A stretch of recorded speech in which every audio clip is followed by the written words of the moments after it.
Alden, with Chord of Day, yan sa concert ni Jonah, at sinabi pa nga si Jonah kay Alden, ito yung video. Sabihin sa inyo, sikreto ko lang po talaga to. Bago pa po mag-anda, mag-castle, meron Jonah din. Jonah din. Ito yung full video. Isang special guest si Alden. At nakaduet din niya si Jonah sa concert. Yun o. Mga gentleman ni Alden.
Alam ko kahit masama yung pakiramdam mo, but you still yes, of course. Actually, joined me. Actually po kasi, I've known Jones po for the longest time since nagkasama kami sa SOP Party Pilipinas. Yes, Party Pilipinas Party po. Pilipinas. And if there's one thing that I'm proud to know Jonah about, bukod po sa napakahusay niyang singer, napakabuti po kasing tao nito. Salamat. Ikaw din naman. Bye. Kung hindi niyo po alam kasi si Jones po, mahilig yan ano yan? Magligtas ng mga stray animals, stray cats, stray dogs. Tapos lahat yun, dinadampot ni Jones, tapos binabahay niya sa... Nakita ko kasi yung interview mo with Miss Karen and that means a lot. I mean, ako po, I'd really like to believe that kung ano po yung pinapakita natin sa mga animals sa paligid natin, that basically represents who we are as a person. So, yun nga, despite medyo feeling under the weather tayo, kasi syempre, sabi ko, paninindigan ko yung promise ko kay Jonah. Inunahan mo naman yung bagyong papasok, Alden? Alin yung bagyo? Oo, papasok pa lang yata bukas po ng gabi, no? Inunahan mo. Mamayang madaling araw. Oo. But anyways, Jones, gusto ko lang mag-congratulate sa'yo for all the success. You know, 20 years is no joke.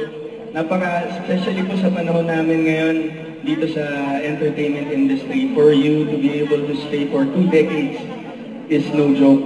And mas maging pleasing and of course masarap pakinggan ang kanyang boses, because I think that's one of the things that we artists should have. Never stop learning, never stop growing, and of course strive for what is best para syempre po hindi kami pagsawaan. And sa lahat po na nandito ngayong gabi, maraming salamat po for supporting Jonalyn in her singing career, because I think we should all thank Jonalyn for her gift of voice in the Philippine entertainment industry, because if not for her, hindi nabibigyan kulay ang mga awitin, hindi nabibigyan kulay ang mga theme song ng mga teleserye natin, and of course, hindi nabibigyan entertainment ang mga taong pumupunta sa mga concert venues just to showcase and see her voice talent. So, maraming salamat po again. Salamat. Grabe yung preparation ng essay mo, ha? Salamat. Kasi talagang espesyal. Sabi mo, salamat from the bottom of my heart. Alden, thank you. Alam niyo po, isa din pong napakabait na artista. Not just an artist, but as a person.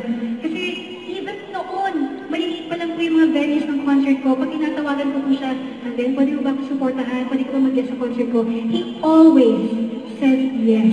Unless talagang may conflict na schedule. So, ang pinaka nakakatawa, dito po sa MOA Arena, siya mismo nagpresenta. Jones, guess mo ko dyan, ha? Of course, Alden. So, Alden, I just want to congratulate you also kasi I heard you are celebrating your 15th anniversary this December. Very, very soon. So, congratulations din sa'yo. And once again, Alden, thank you. And all of us wish you the best in your career, in your personal life. And many of you do not know, Alden and I are good friends. Hindi man po kami showy sa social media kasi hindi naman lahat ng bagay. Hindi naman lahat kailangan pinopost. I-post. At saka gusto ko lang po sabihin sa inyo, sikreto ko lang po talaga to. Bago pa po mag-aldab, mag-castle, meron ng Jonah din. Pero ako lang po yung nakakaalam. Hindi ko alam. Okay lang ba, Alden? Oo naman. Ako lang. Walang president, wala. Ako lang mag-isa. Jonah din. So, Alden, thank you so much. Yeah. Get well soon. Thank you so much po. Don't forget to subscribe, click the notification bell for more updates. This is with Curdy Action Vlog. Stay tuned for more videos. See ya.